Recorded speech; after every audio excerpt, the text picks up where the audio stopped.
It's not as important as our lives and happiness and all that. It's a big loss for sure, but we rebound. The Deer Creek fire started 4 days ago in the LaSalle community, just 18 miles south of Moab.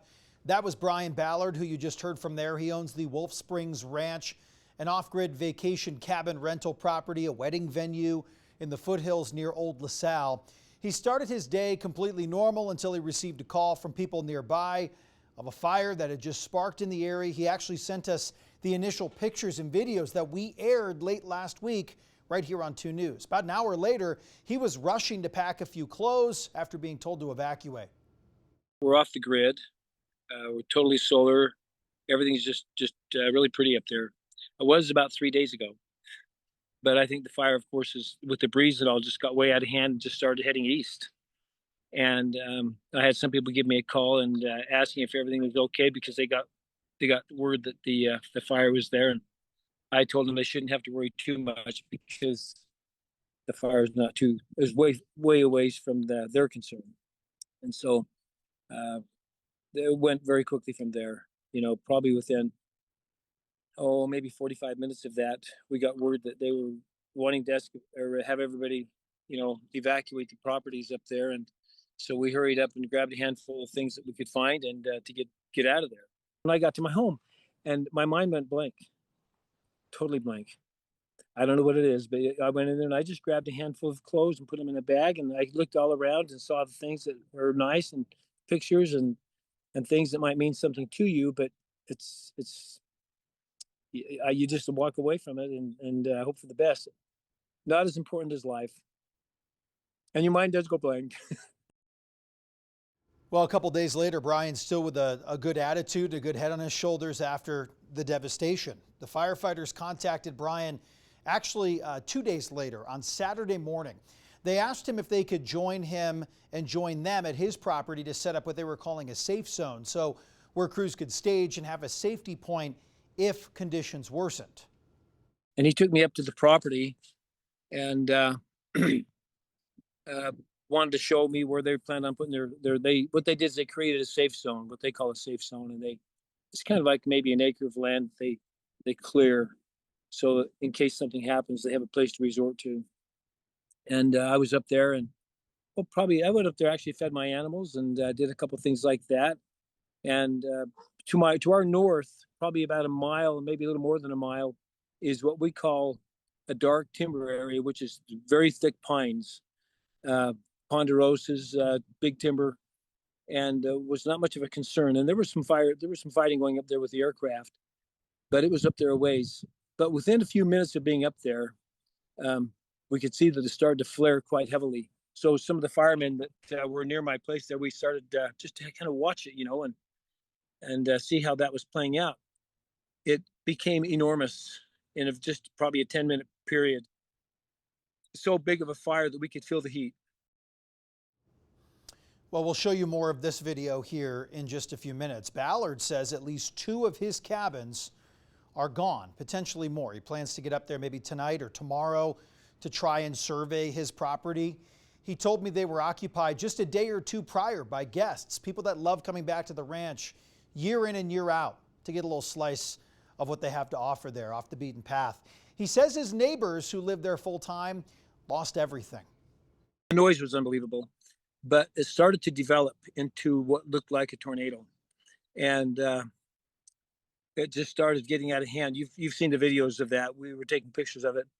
And right away, the fire chief, that one of the commanders that I was with, he told everybody, he says, to the safe zone, everybody, get to the safe zone as quick. I thought maybe he was just a little premature with that. And so everybody gathered up and went ahead over to the safe zone, which was maybe 1,000 feet away or less. And we all kind of gathered in that spot. And all of a sudden, within, I would say maybe 10 minutes, that what had developed, what was looking like a tornado, turned into one very quickly. I looked up and I could see part of one of my cabins flying up in the air, and I just didn't understand how that could be a tornado right now. I mean, we were just in a fire, right? And so it quickly became something that we experienced it. It came right over the top of us, and it was I could feel myself being lifted off. I was hanging onto the mirror of the truck, of the fire truck, and I was just thankfully I could hang onto that mirror, and debris was just passing by us, drawing the oxygen to the fire, and we were in the middle of it. We all of a sudden realized that we were in the middle of this tornado, and all the cabins prior to this time when this tornado hit were okay. Everything was okay, and the cabins are maybe half a mile away, but I can see them. Some of mine are over here too, on the ranch, and I would guess that the tornado lasted probably, I'd like to guess and say 10 minutes, maybe. As we couldn't see, it was black, but it was tremendous, and everything around us is burning. Everything that's outside of the safety zone is burning. I can see the oak brush is burning, and everything is aflame. And I'm just thankful that the chief had the wisdom to get everybody back. So after the fire, probably 10 minutes, Bluesky came back. Every cabin that we could see was aflame, and I mean they were big cabins, and they were on fire, um, to the point where you couldn't put them out. You couldn't put the fires out, and so we were fortunate. We were able to drive out. I took some pictures of it, but it was a big enough tornado that it was rocking the vehicles, ready to. It was just that close. I would estimate the winds are over 100 miles an hour easy, and it was all started. And by the way, when this started, there was only a breeze. There wasn't even a breeze. There wasn't even the you'll see even the nothing is going on except for that fire itself created all of that tornado. It was massive, massive, and very quick. It was lighting everything on fire within as it spun around. Even some of the grass in front of the cabins wasn't burned. It just took the structures.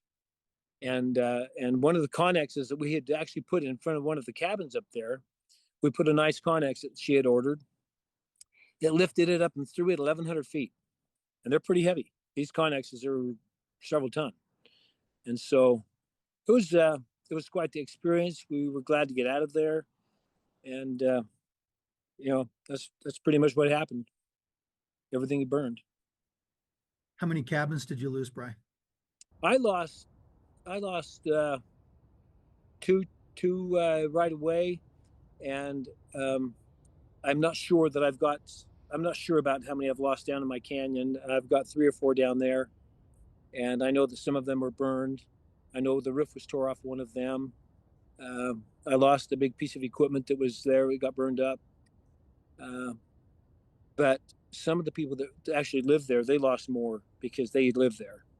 And it was just a devastation that happened so quickly. The noise and the heat, we could feel the heat from a mile away. That's how big that was. I can't even explain it. I talked to one of the firemen while that was happening. And I says, "Are we feeling the heat from that fire?" And he said, "Yeah. Yeah, that's how intense that was. Like a train, the noise was immense, But what was surprising is how quickly it was on us. That's what amazed me, is that everything it twisted into was burning out immediately, And just to set these cabins on fire so quickly, because like I said, 10 minutes, maybe more, maybe 15 minutes of that tornado as it was coming around us, and all that. But by the time that had gone away, there was no hope for any of them. Bryan has an immense amount of gratitude for the firefighters that are out there right now, by the way. This is still a very active situation. Wanted to bring in meteorologist Sean Kelly to help us better understand the vortex, the fire whirl, the pop term, fire NATO. What happened here? Well, let me just start with, this is just showing the extreme power of nature and what it can be and just how dramatic it is. These fire NATOs are extremely dangerous.